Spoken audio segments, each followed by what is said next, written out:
You're the reason Mom took her own life. I want a divorce right now. I was dumbfounded when I suddenly received an angry call from my husband while having lunch outside. Actually, I'm having lunch with your mother right now? What?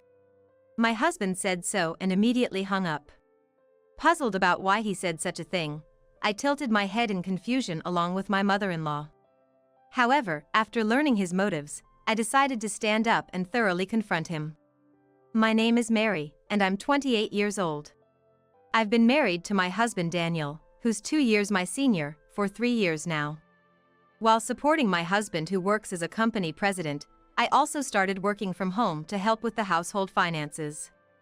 But it seems Daniel wasn't too happy about me working. You don't need to work, you know. That wasn't a word of appreciation for me trying to balance housework and a job. It'll look like I'm not earning enough if my wife has to work. I was disappointed with my husband who cared only about his own appearance. But to that, I was often uplifted by my mother-in-law, Susan. It's commendable that you're working from home on your own terms. And she often invited me out for lunch.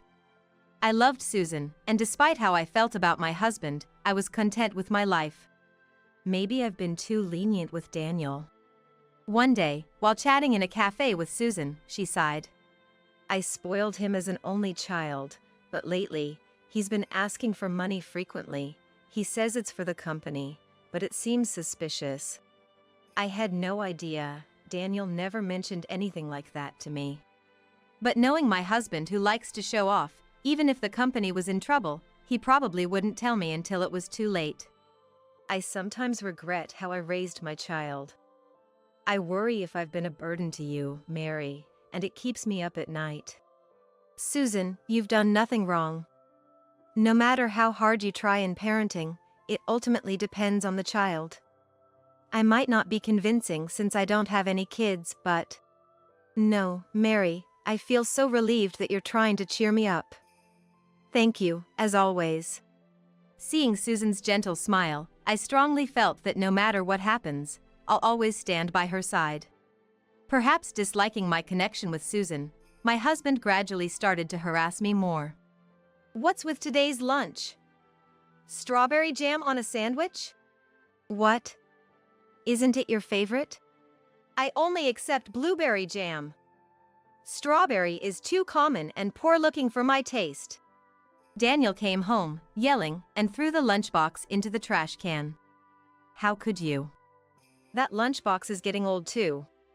Buy a new one, will you? As he stomped into his room, a sweet perfume scent wafted from him. Daniel, you've been wearing that scent a lot lately. However, when I cleaned his room, there was no perfume bottle, and I suspected it might be a woman's fragrance. And then, without any notice, he started coming home late more frequently. Hey, I put extra effort into dinner today and waited for you. Didn't you get my message? Yeah, I know. But no matter how hard you try, your cooking can't beat a one-star hotel's. What? Did you eat out on purpose? Daniel, you've been acting strange lately. What? Shut up. Move, you're in the way. He shouted, pushing me aside and walking to the bathroom. That's when I caught that perfume scent again. I don't want to think about it, but it's clearly a sign of cheating. I was restless, and soon Daniel even started badmouthing Susan. That old lady, she should just give me the money without lecturing. Acting all high and mighty. Look who's talking. How can you ask Susan for money? That's none of your business. He seemed irritated and kicked the trash can to intimidate me. And usually, wives and mother-in-laws don't get along. It's not supposed to be that way. But Susan is such a good person. I have no reason to dislike her. My husband clicked his tongue in annoyance at my response. Then, Daniel started badgering me about Susan. Mom was complaining about you again. Says she hates going out with you because you're an inconsiderate daughter-in-law. No way! Susan would never say that. Considering my relationship with Susan so far, I couldn't believe Daniel's words. You really are naive. Why would she reveal her true feelings to a daughter-in-law like you? she's just been tolerating you. Watching my husband's exasperated expression, I began to worry if it might be true. Moreover, he told me Susan didn't want to see me and asked me not to contact her. I intended to trust Susan, but I thought it best to lay low for a while. Oh, right. Mom asked me to give you something. What is it? But when I looked inside the box Daniel handed me, it was rotten and emitted a terrible smell. I grimaced. The expiration date on the back was a month old. They were perishables. Wow, this is bad. Mom really hates you, doesn't she? My husband looked maliciously pleased. During this time, the perfume scent only grew stronger, and I endured a hellish 3 months. One day, unable to bear it anymore, I decided to call Susan. Tomorrow, I'll finish work by noon. Would you like to meet up? I'd like to have lunch and talk a bit. Yes, that's fine, but are you sure you want to see me? What do you mean? I only understood the meaning behind Susan's words when we met the next day in a private room at a restaurant. It turns out my husband had also lied to Susan, telling her I'd been speaking ill of her. Of course, the story about Susan complaining about me was also a lie by my husband. I thought so too. But I was worried maybe it was true. These past 3 months have felt like I was dead inside. I also thought there's no way you would say such things, but just in case it was true, I was avoiding going out with you. So what's with the rotten perishables? What? What are you talking about? Seeing Susan tilt her head in confusion, I realized that was also a lie by Daniel. While Susan and I, feeling distrustful towards Daniel, were discussing our next steps over lunch, my phone rang. Huh? It's Daniel. I excused myself to Susan and answered the call, only to be yelled at by my husband. It's your fault. What? Why are you yelling at me all of a sudden?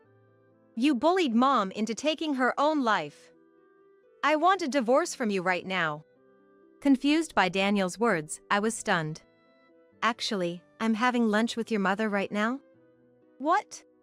Surprised, my husband immediately hung up. What was that about? What happened? Before we could even ponder, Susan received a call. Hello? Oh, Daniel? What's up? Susan quickly switched her phone to speaker mode. On the other end, my husband's voice lowered, as if he was trying to find out something. Mom, are you with someone right now? To that, Susan winked at me and responded. Oh, I'm just out shopping with a friend. Is something wrong? Hearing this, my husband muttered. She lied, that liar. Then, he blurted out something outrageous. Mary is cheating. You know what? I'm divorcing her, so you must never trust her again. What? I gestured to Susan to keep talking. Quietly nodding, she pretended to be fooled and continued to draw out my husband's motives. Finally, the reason behind Daniel's suspicious behavior became clear. After ending the call with my husband, Susan's face looked devilish. I was filled with anger too. Susan, let's teach that man a lesson together. When I got home, my husband was already there. Oh, you're home early today. Yeah. Despite his inner tension, Daniel's attempt to appear calm was almost comical. But I decided to take the initiative. Today, I got a weird call around noon.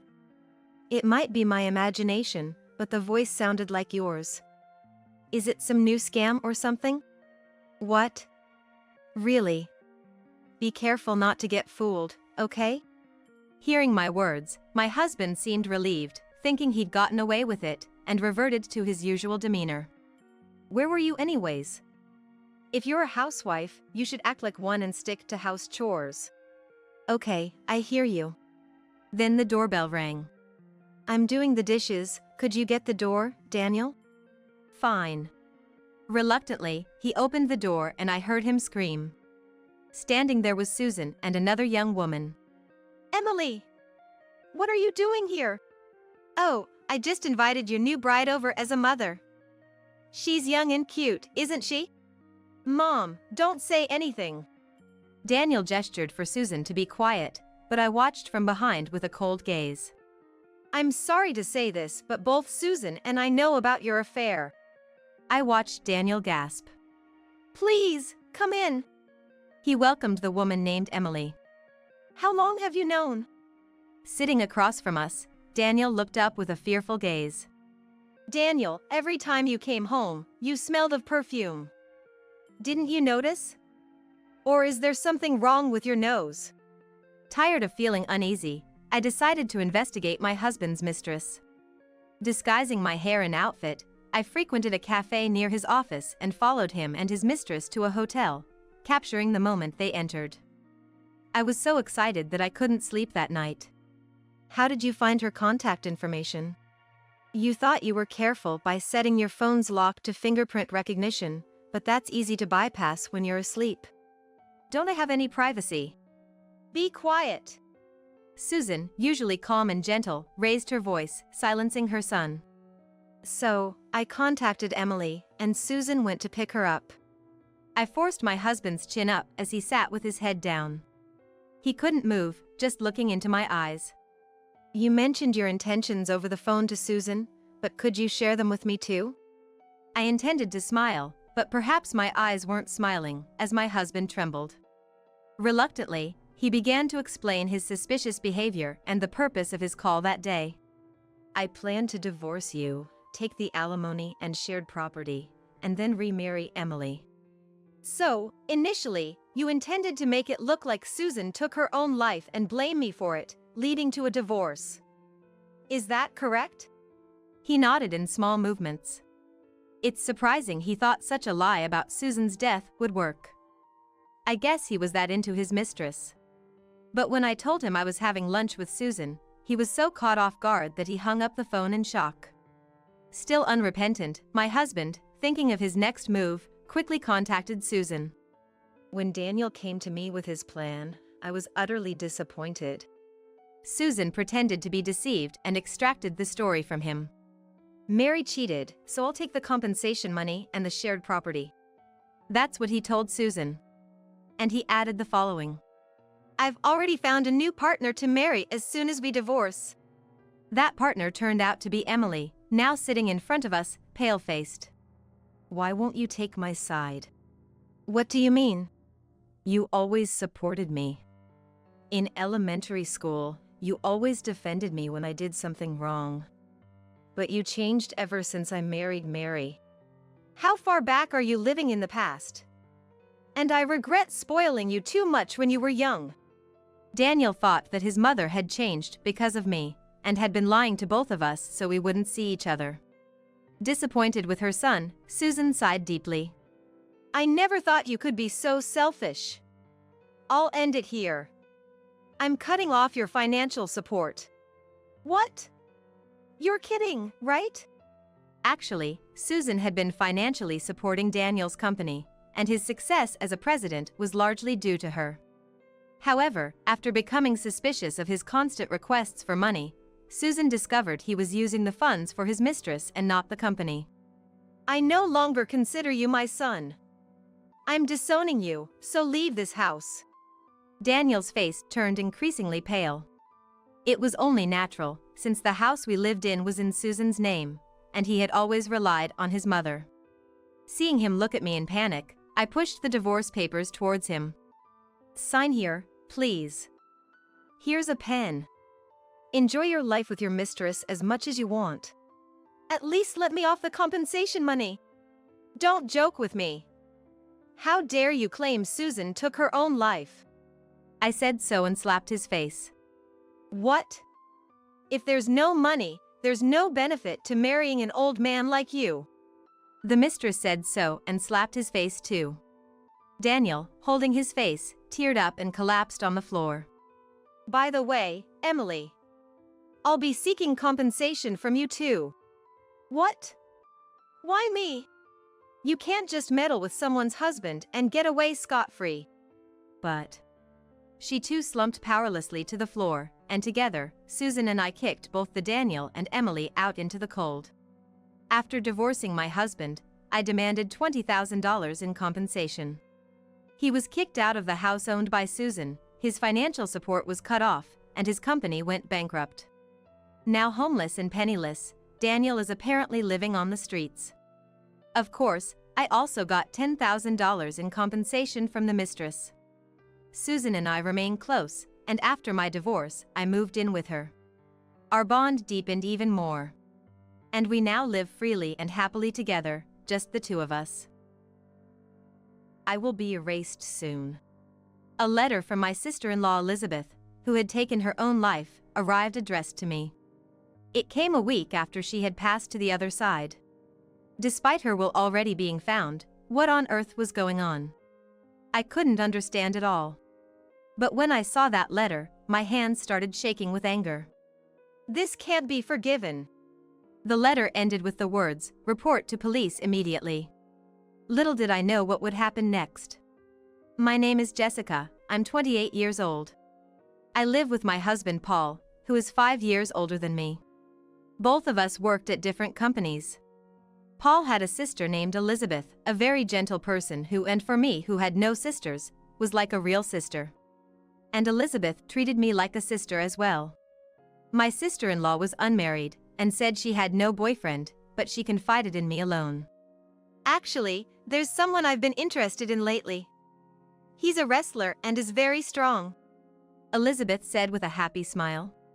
And this was a secret kept between just us. My father-in-law was a practicing doctor, but passed away due to illness 3 months ago, and after that, Elizabeth started living with my mother-in-law. But then, my mother-in-law also passed to the other side. The cause was due to an overdose of medication, likely obtained from my father-in-law's clinic. After my father-in-law passed away, they were considering closing the clinic since my parents-in-law were known as a loving couple to everyone. The will created on the computer mentioned my mother-in-law couldn't bear my father-in-law's death. But my mother-in-law was a person who always enjoyed writing and had a beautiful handwriting as well. So I felt it was odd that her last message to this world wasn't handwritten. But my husband simply accepted it. She chose to go to the other side, so it's not strange she did something different. She must have been that lonely. Indeed, thinking of my mother-in-law's immense sorrow for the love of my father-in-law, I oddly found myself agreeing with Paul. But, amidst such interference, there was a mountain of things left to do. Because my mother-in-law had hardly touched anything inherited from my father-in-law, she had left behind a vast fortune. Paul would find time to immerse himself in the inheritance procedures. In contrast, my sister-in-law began sorting through my mother-in-law's belongings, one by one. And from this time, I started to notice a change in Paul's behavior. When he's home, he would stay in his room, and when he had work, he would come home late. And then finally, he started frequently coming home in the morning without telling me at all. "You've been acting strange lately. What on earth are you doing?" "It's none of your business." "But your mother just passed away, and you're not coming home until morning." "Shut up. Don't preach to me." My husband stormed out the door and became unreachable, not returning until the next evening. Given the gravity of our marital crisis, I confided in my sister-in-law about the situation with him. "I'll subtly ask Paul what's been happening. Let's work together and resolve this." Her encouragement somehow bolstered my spirits. Yet, what followed was unimaginable. The very next day, my sister-in-law suddenly left this world. The cause was the same as my mother-in-law's, an overdose. And she too had left a note. "I will join my beloved mother on her journey." But the idea that Elizabeth, who had been so positive just days before, taking her own life made no sense to me.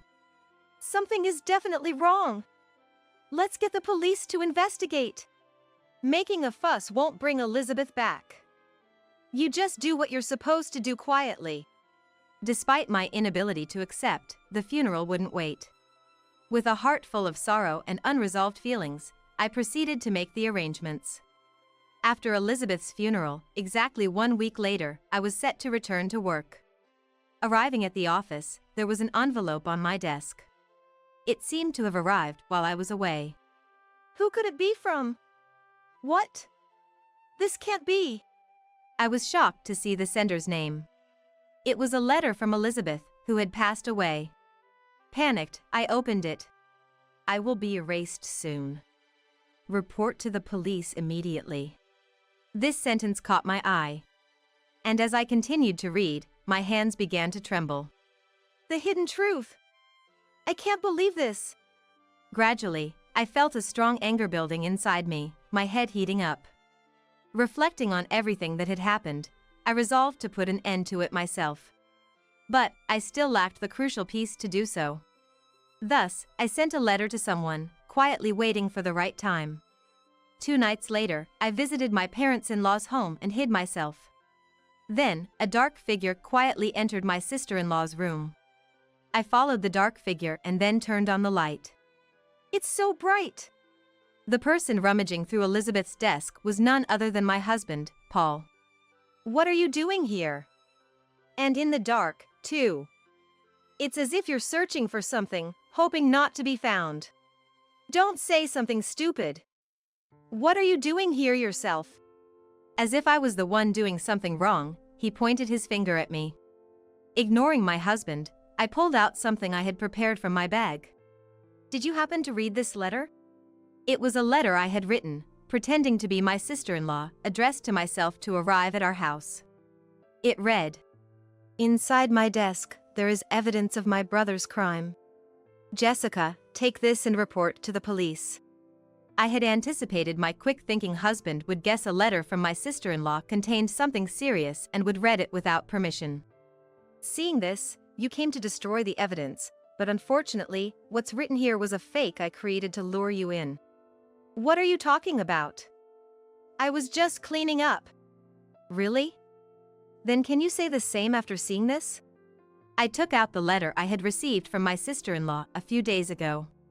Elizabeth knew you were responsible for sending your mother to the other side. That's why she pressured you to turn yourself in, right? But you took care of her too. Hearing these words, my husband instantly turned his face away. I pressed on, presenting the content of the letter to Paul. While sorting through things, Elizabeth found your mother's diary. It seems to say you jumped on some shady investment. So what? That's something I have no recollection of. Lies. It's all written here. I took out the diary my sister-in-law had enclosed in the letter. According to it, Paul had been pestering her to invest the family's fortune. Despite her refusals, he was persistent, causing her great distress. Unable to confide in anyone, my mother-in-law poured her anguished heart into the diary. Look here. As long as I'm in my right mind, I'll never let the fortune my husband left to be used for such dubious purposes. I want to live long, for the both of us. It says so, right? So what if it does? The evidence here made Elizabeth realize you must have been the one to end your mother's life. However, no matter how much my Elizabeth searched, she couldn't find definitive proof you sent my mother-in-law to the other side. As a last resort, Elizabeth tried to get a confession out of Paul. But my sister-in-law thought, being capable of such acts towards his own mother, he might not spare her either. If anything happened to her, she entrusted me through the letter to report my husband to the police. Hey, all of that is just made-up stories.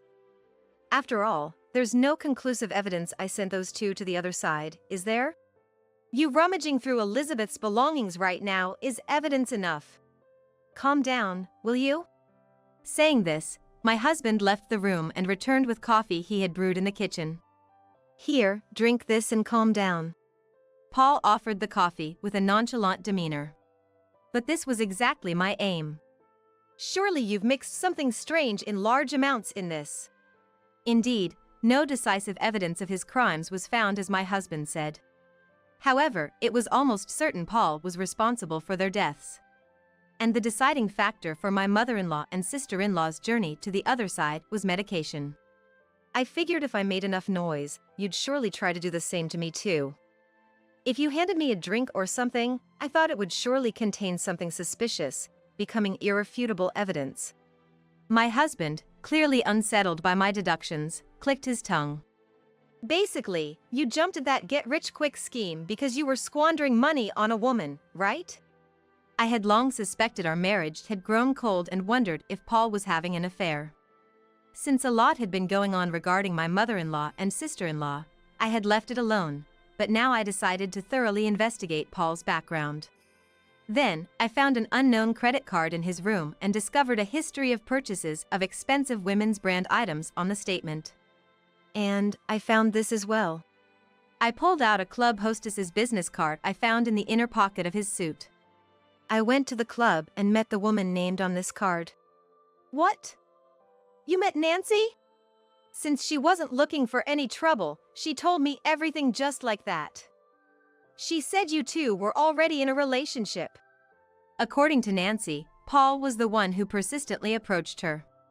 However, for her, Paul was just a good target, entering into the relationship only to get money from him. Knowing Paul was married, Nancy demanded compensation from him, which he complied with. But she's been feeling bothered by you for a while. She said she was going to change clubs to cut ties with you. Too bad. What? But I spent so much on her. Tears welled up in Paul's eyes as he hung his head. Paul, infatuated with another woman, was now depressed because his affair partner dumped him. How dare you act like this in front of your wife? I couldn't help but feel another wave of anger. Then suddenly, Paul lunged at me. Give me the coffee. He tried to snatch the coffee, which likely contained a large amount of medication and could serve as evidence of his crime. Stop it. Let go. Just give it to me. I struggled fiercely, but the difference in strength meant it was only a matter of time before the evidence ended up in his hands. But then, someone intervened to help. Get your hands off her. Easily knocking Paul down and pinning him to the floor. Who on earth are you? He's Richard, the man Elizabeth loved. He worked at the same place as my sister-in-law and had attended Elizabeth's funeral. Before Elizabeth passed away, she had mentioned about Richard. There's a wonderful man with a wrestling background. Seeing Richard, a solidly built man, holding back tears in front of Elizabeth lying in peace, I instantly knew he was the man my sister-in-law had loved. Approaching him, he opened up about his feelings for Elizabeth. Richard, too, couldn't believe my sister-in-law had taken her own life, and we exchanged contact information, promising to share any new information. In order to carry out this plan, I had asked him to hide just in case. Damn it! You tricked me! My husband struggled, and with my help, the two of us managed to subdue him. Thinking he couldn't escape, Paul suddenly changed his tune. Look, Richard, can't we talk this out? If you let me go now, I might even share a bit of my family's wealth with you. You open your mouth and that's what you suggest? Jessica, you too. You know your husband could be criticized by society. Appalling. Did you really think I'd stay by your side for life? You really are full of yourself. You and I are over. When I mentioned breaking up, my husband's face turned pale. What? I'm going to be abandoned by my wife and get locked up? No, I don't want that. Paul struggled fiercely again, but Richard restrained him. I'm sorry. Please forgive me. Never. You took the lives of your own mother and sister. Thinking of the two who had gone to heaven, I couldn't let Paul get away with this. I clenched my fists and glared at my husband. You're the worst kind of human being. I will never forgive you, Paul. Serve your time quietly behind bars. Just be prepared never to see the outside world again. My life is over. Crying out, my husband was immobilized by me and Richard. We then called the police, and soon after, officers arrived and took him away. Paul was later interrogated and seems to have confessed. A large amount of medication was detected in the coffee, sealing his fate. Aware of the severity of his crimes, he seemed to have resigned himself to his fate, losing all energy in life. As for myself, I divorced Paul and demanded a compensation of $30,000 from him and $10,000 from Nancy. And as for Richard, he said he is going to move on with his life. After all the procedures were completed, I moved to a new home, ready for a fresh start. I've been assigned new tasks at work, and despite the challenges, I feel the most fulfilled I've ever been.